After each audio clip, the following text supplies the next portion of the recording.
Well, howdy, howdy, howdy, nearly senior citizen here. Greetings, boys, girls, and all of our non-binary friends, and welcome to this, a brand new day. Hoagie smokes. It is chilly outside.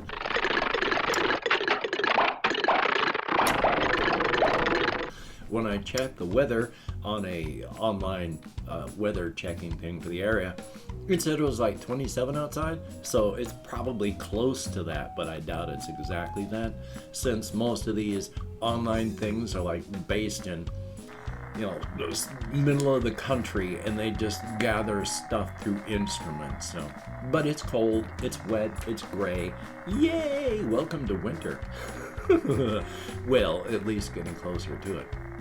I slept last night, but never much. I got maybe 4 hours of sleep a night. I am chronically sleep deprived, and it is no fun at all.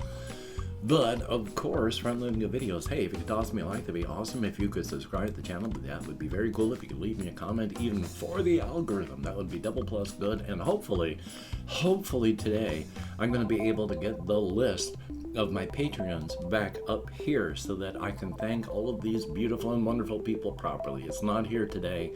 Boy, executive dysfunction and everything that happened yesterday. I also have the links for the Patreon in the video description below the video, as well as a link to a PayPal for possible donations if you could. There's an Amazon wishlist link with stuff like pet food on it. There's a post office box where you can send me anything you like, and I will open it up on camera if anyone ever does something really awesome like that. Front loading of videos over. Hey, thumbs up. Oh boy, yesterday was a very anxiety, nervousness, and being upset kind of filled day. I mean, I started off the day with therapy. That drags stuff up out of my subconscious and the like, and that always gets kind of rough.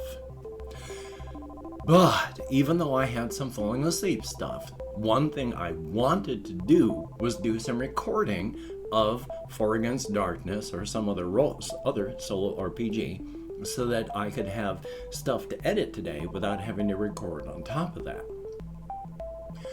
I had my window open, and for the first time in like 6 months, my neighbors went outside and were very, very loud.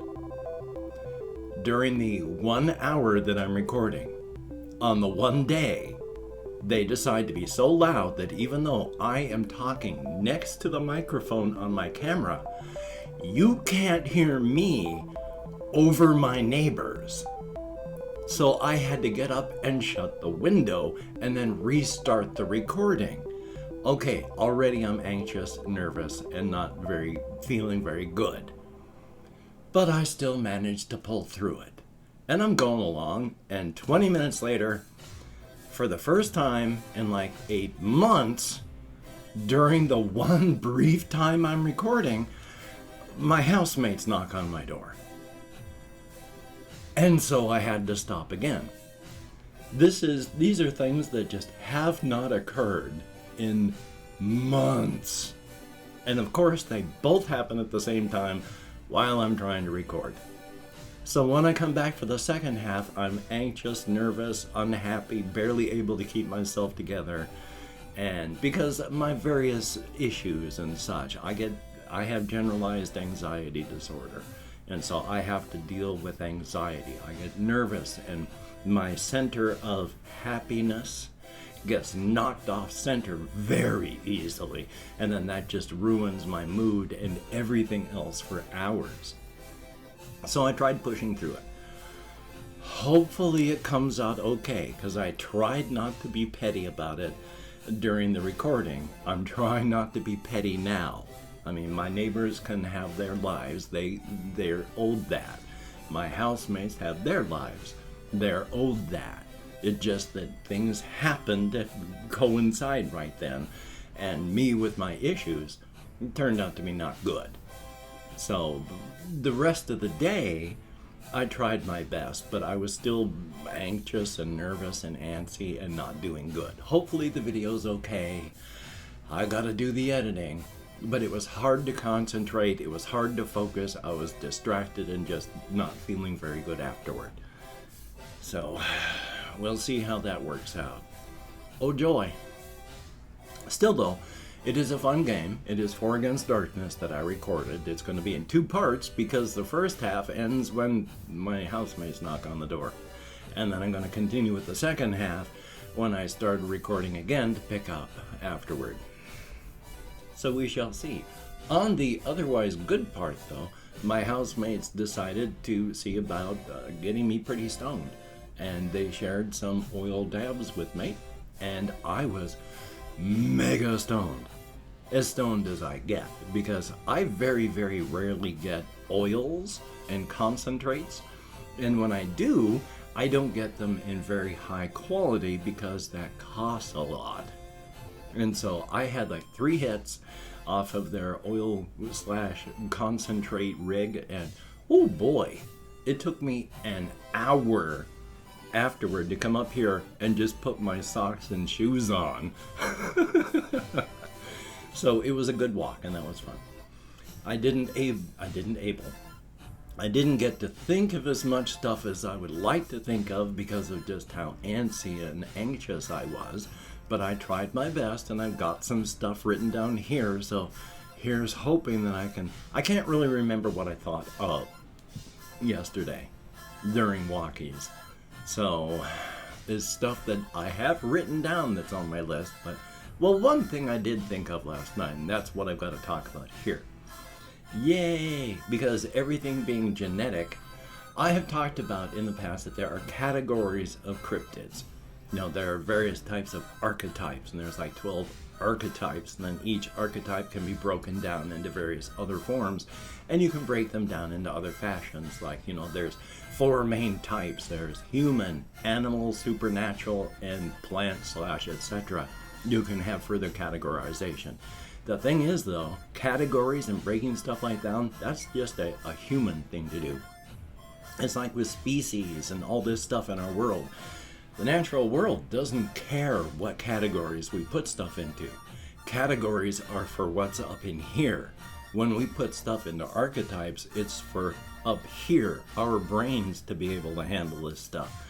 Nature and the universe doesn't care that we put stuff in a periodic table of elements.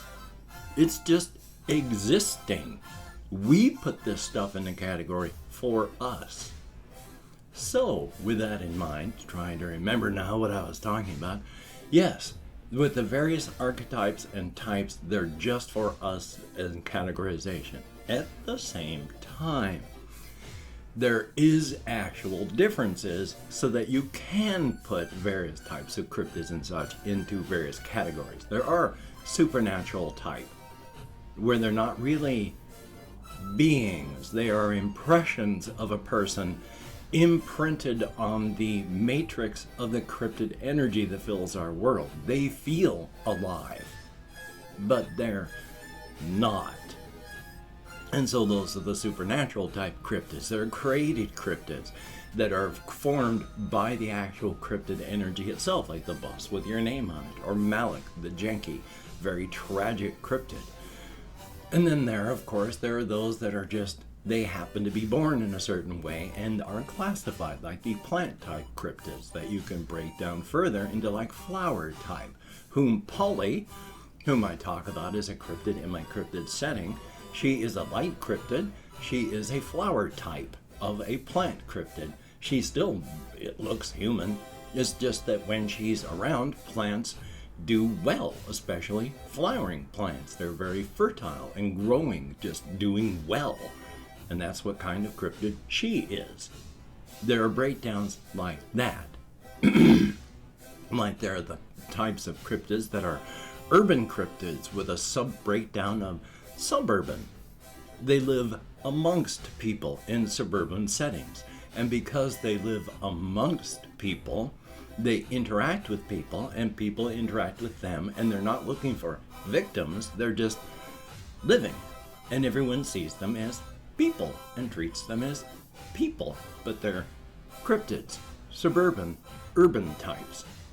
And then they're like, there's the plant cryptids, they're mammalian cryptids, and mammalian cryptids broken down into like human or animal. And if you're like a human cryptid, you interact with humans, and the humans do well around you. They're healthy, fertile, do well in business and social and all that. It's not magic. It is science of a type that we don't even understand exists, using energies and physics of other universal constants and sets in our universe, because universes have holes and cracks and leaks, and these other energies seep in and change stuff. This is the setting we live in. Thumbs up for that. And when I say we, I don't mean we. This is a setting where every 15 billion years, our star reignites. And every 15 billion years, a new Earth-like planet forms from the accretion disk, and then life comes up on it, and then we evolve. This has been going on for trillions of years in this universe, about 15 trillion years. During this time, try to remember now what I was saying. God, I love ADHD so much.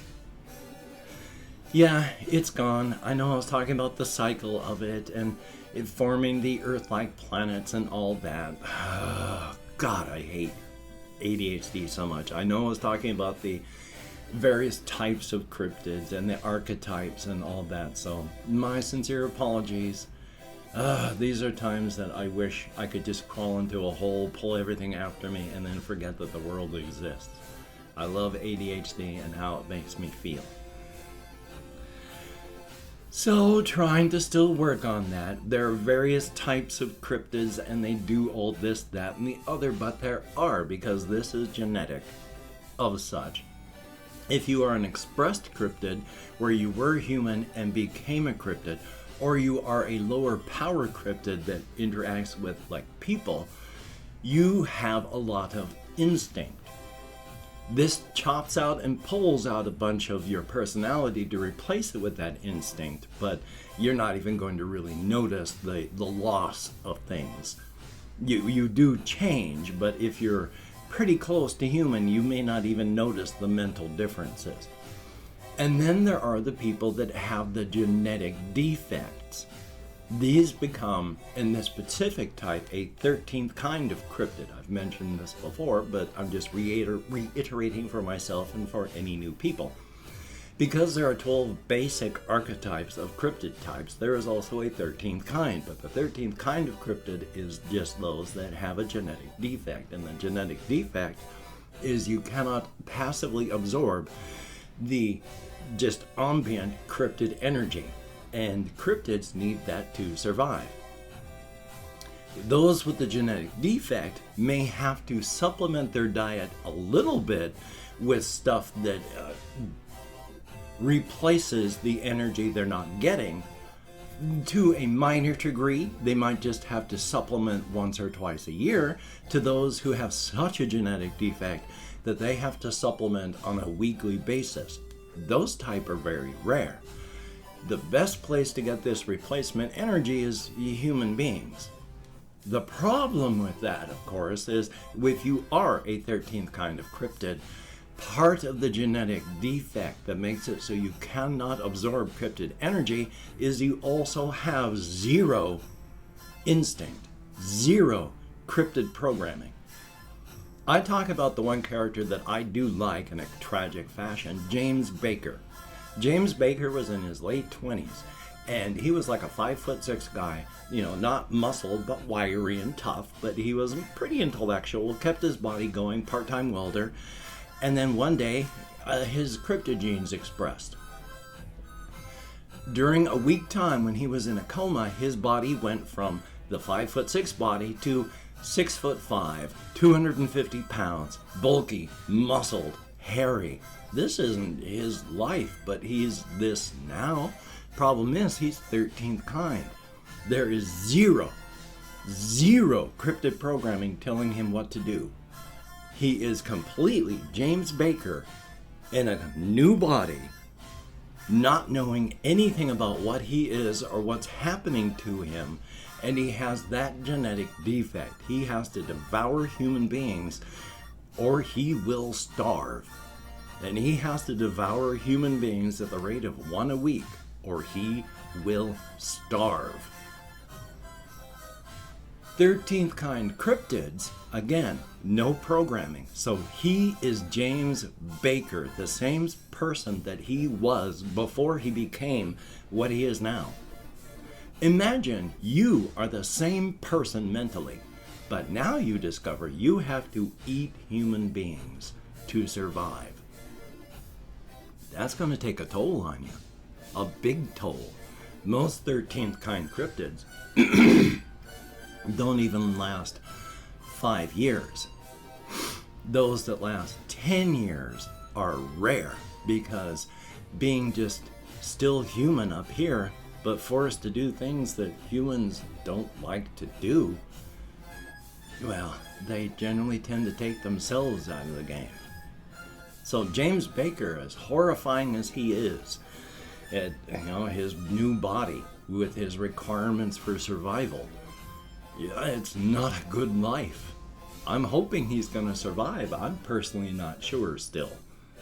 Luckily, though, he's also got the friend that I also talk about, David Alia Ortega, or Daff, because his name is spelled D-A-P-H-I-I-D, but it's still David, and he just goes by Daff. But he finds out he's a cryptid from the Razor's Edge, where there is so little cryptid energy that if you express as a cryptid, you can survive, but you will feel just cramped and terrible and not able to breathe and just sick. But if you then emigrate to the outside where we are, oh boy, you can breathe. Oh yes, I remember now.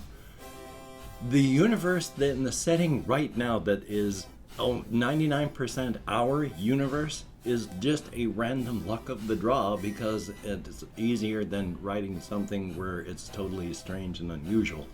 So it is just a bit of random luck that this iteration of the universe inside of this setting is a carbon copy of the one we live in, because every iteration is different.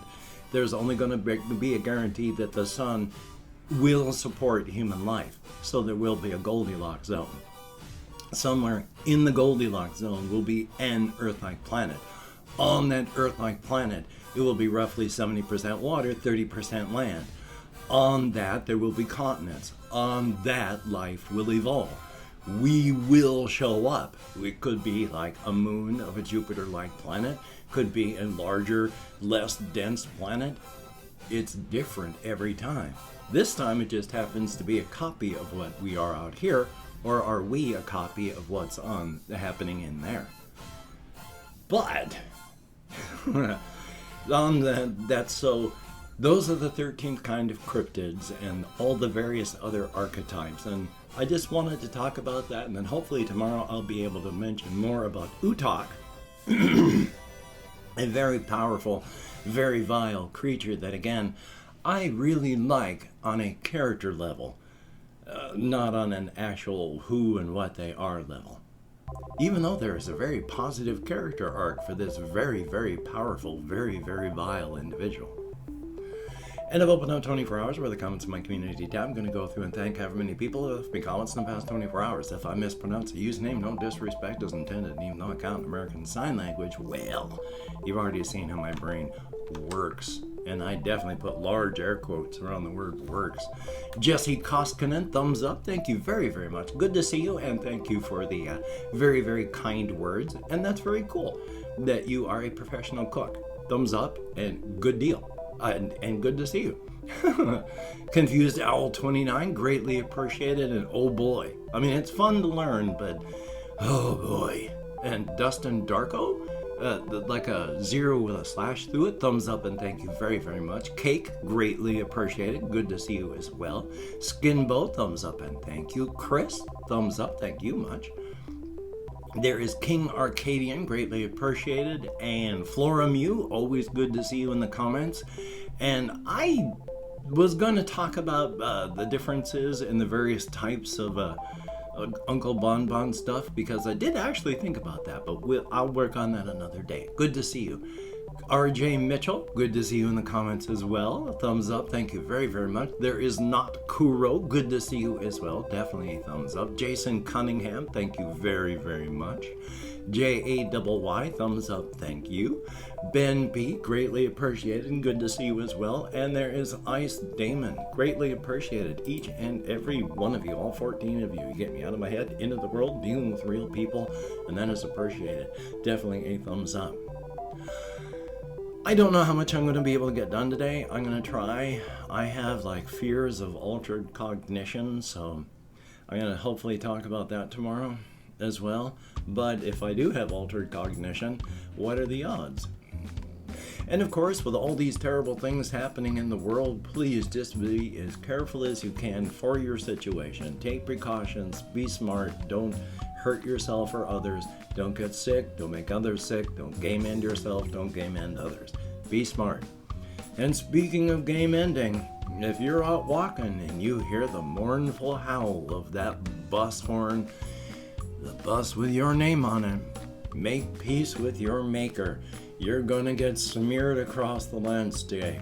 Landscape. It's not gonna be pretty. How pretty can a smeared human body be? But at least it should be quick, though painful. So, until we meet again, you take care. Have a great day today. I will see you on the flip side, and that is a very good thing.